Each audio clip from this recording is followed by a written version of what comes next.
करण के साथ जब मैं सीन्स करती थी तो एक लड़की को समझ में आता है कि सामने वाले के मन में क्या चल रहा है या उसका टच कैसा है। He was interested in me.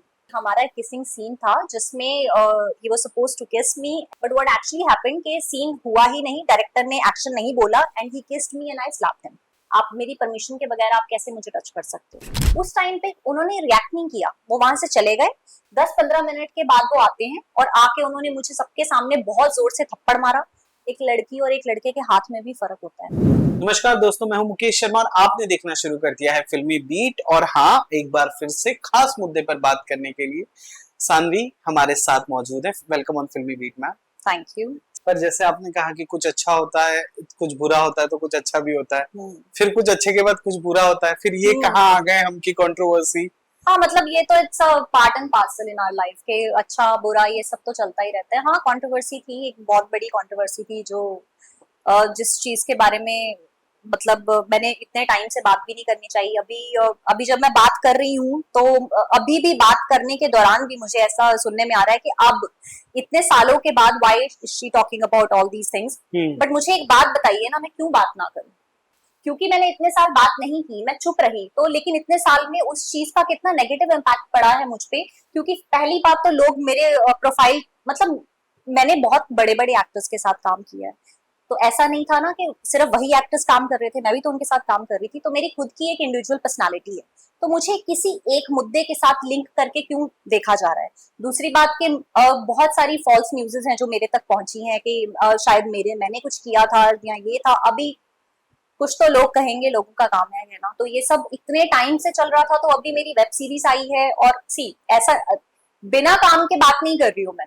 Correct, there is a reason. Exactly, मैं काम कर रही हूँ और फिर भी बात कर रही हूँ क्योंकि मैं अब बात करना चाहती हूँ, because it's a high time कि मुझे बताना चाहिए लोगों को। क्या था वो सिनेरियो, बताएं आप please. It was between you and Karan Kundra, जहां तक हमें पता है।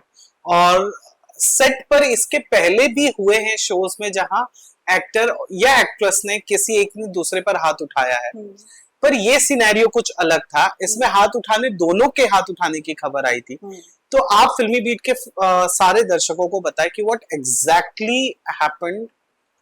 क्या था वो आपके और करण कुंद्रा के बीच, कहां से वो मामला शुरू हुआ और कंक्लूड कहां हुआ था? I guess it started from the beginning only. He was interested in me. Okay. या तो मेरा शुरू से ही, मेरा अभी भी मैं सेट पे जब सबके साथ काम करती हूँ तो मैं थोड़ा सा ना डिस्टेंस मेंटेन करके चलती हूँ। ओके। मेरा ऐसा नेचर नहीं है कि मैं मतलब गले पड़ती हुई चलूं लोगों के, मतलब जो करते हैं मुझे उसमें भी कोई प्रॉब्लम नहीं है, वो उनका नेचर है, तो मेरा ऐसा नेचर है नहीं। तो इस वजह से डायरेक्टर और करण दोनों को ही आई थिंक ऐसा लगा कि इस लड़की में इस रीजन की वजह से बहुत ईगो है, बहुत मतलब एटीट्यूड वाली लड़की है। तो मुझे कहीं से उड़ती उड़ती खबर ये मिली उस टाइम पे कि भैया मेरी तो कास्टिंग शुरू हो गई है मुझे रिप्लेस करने के लिए उस शो में। क्यों? क्योंकि इन लोगों को मेरे एटीट्यूड से प्रॉब्लम है। पहली बात तो करण और डायरेक्टर दोनों। ओके। सबसे पहले तो ये हुआ। उसके बाद फिर करण के साथ जब मैं सीन्स करती थी तो एक लड़की को समझ में आता है कि सामने वाले के मन में क्या चल रहा है या उसका टच कैसा है। बोलते नहीं है एक अलग बात है, लेकिन सब कुछ पता लगता है कि क्या चल रहा है। तो उस टाइम पे क्या हुआ कि मेरे और करण के बीच में एक मीडिएटर थे जिनकी दोनों तरफ बात होती थी नॉर्मली, और मैंने उनके थ्रू अनुषा डांडेकर तक ये बात पहुंचाई कि कुछ ऐसा चल रहा है, मैं इंटरेस्टेड नहीं हूँ, तो आप प्लीज थोड़ा ध्यान दें। अभी मुझे पता नहीं कि वो मैसेज किस लेवल पे कन्वे हुआ कि नहीं हुआ, क्योंकि मेरी 1-to-1 अनुषा जी से कभी बात नहीं हुई, बट आई रियली लाइक हर। मुझे पर्सनली वो लड़की बहुत स्वीट लगती है। तो उसके बाद कुछ ऐसा इफेक्टिव हुआ नहीं, वो आई है सेट पे, और 24 आवर्स तो आप वैसे भी किसी भी इंसान को मॉनिटर नहीं कर सकते ना, चाहे कितना ही क्लोज रिलेशनशिप हो आपका। उसके बाद फिर जब फिर मुझे बहुत ज्यादा ह्यूमिलेट किया गया सेट पे। डायरेक्टर ने मतलब 2 शो मैं ऑलरेडी मेन लीड में कर चुकी थी और इसमें मेरे बार बार रिटेक लिए जाते थे ये दिखाने के लिए कि मुझे एक्टिंग नहीं आती। मतलब मुझे ये सोचने पे मजबूर कर दिया इन लोगों ने कि एक्टिंग नहीं आती, कारण मुझे बार बार टोकते थे कि ऐसे मत करो, ऐसे करो। तो इस तरह से मतलब दोनों ने ऐसा पता नहीं इनका क्या दोनों का माइंड सेटअप था, इन्होंने मेरा तो दिमाग का दही कर दिया था उस टाइम पे। मेरा बहुत ज्यादा उस इंसिडेंट्स के बाद जब आपने अनुष्का तक बात बताई। अभी वो इंसिडेंट हुआ नहीं है। okay.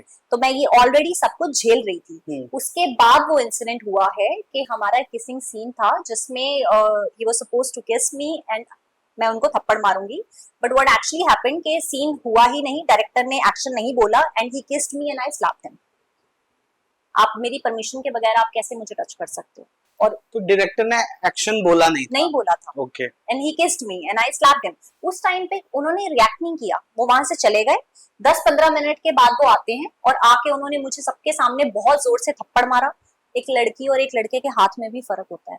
इतनी जोर से थप्पड़ मारा कि मैं जमीन पे गिरी हूँ, और उसके बाद उन्होंने मुझे अब्यूज किया, मेरी फैमिली को अब्यूज किया, मेरे मॉम डैड को गाली दी, मेरी अपब्रिंगिंग को गाली दी, मतलब बहुत ही ज्यादा, जितना बुरा एक इंसान किसी के बारे में बोल सकता है, he said all those things. और किसी ने भी मुझे सपोर्ट नहीं किया, मैं वहां से खुद ही उठी, मैं घर अपने चली गई। और उसके बाद फिर एकता मैम ने मुझे मैसेज किया और मेरे से बात की, मुझे करण के बिहाफ पे सॉरी बोला एंड शी इज लाइक के, मेरी 1-to-1 कॉन्वर्सेशन हुई, मैं मिलने गई थी मैम के साथ ऑफिस में, तो शी इज लाइक के Saanvi show must go on, मैं शो नहीं बंद कर सकती, क्योंकि शो को शुरू हुए हुए 1 महीना ही हुआ था।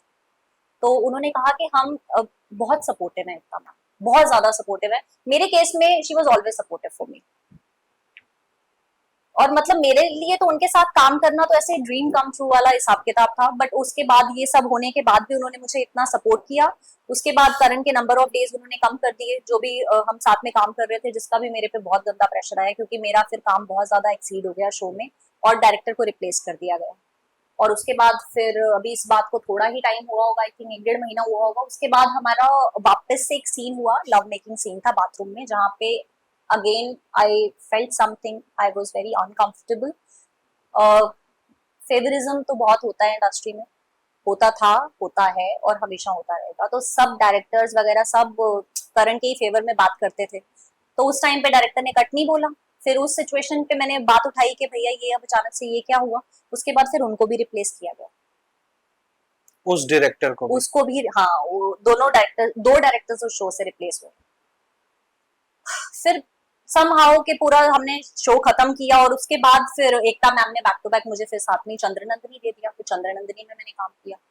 बट वही है कि वट एवर हैपेंड मैं भूली नहीं हूँ, और मैंने इस बारे में कभी बात की नहीं। ऐसा नहीं है कि मुझे कभी चांस नहीं मिला, मुझे बिग बॉस से ऑफर आया था और आई थिंक उस टाइम पे करण ऑलरेडी बिग बॉस में थे, मैं उस टाइम पे बात नहीं करना चाहती थी। तो अगर ऐसा आप लोग अब ये सोचते हैं कि अभी कोई मुझे स्पेशल लाइमलाइट चाहिए या ऐसा कुछ है, ऐसा कुछ नहीं है। इट्स जस्ट कि मुझे ऐसा अब जाके लगा कि मुझे अपनी बात क्लियर करनी चाहिए, क्योंकि मैं एक ऐसी बात की पात्र हूँ कि जिसके ऊपर मतलब मेरे पे ही क्यों हर इंसान ने इतना नेगेटिव वो किया, जबकि मेरी कोई गलती ही नहीं थी। और अगर आप मुझे बताओ, अगर मैं गलत होती तो फिर एकता मैम मुझे चंद्रनंदिनी क्यों देते? पर फिर जब ये हाथापाई हुई सेट पर, तो वहां क्या प्रोडक्शन का इन्वॉल्वमेंट नहीं था ऐसा कि वो मीडिएटर बने और दोनों को कंसोल करें, दोनों का पैचअप करवाएं, ऐसा कुछ?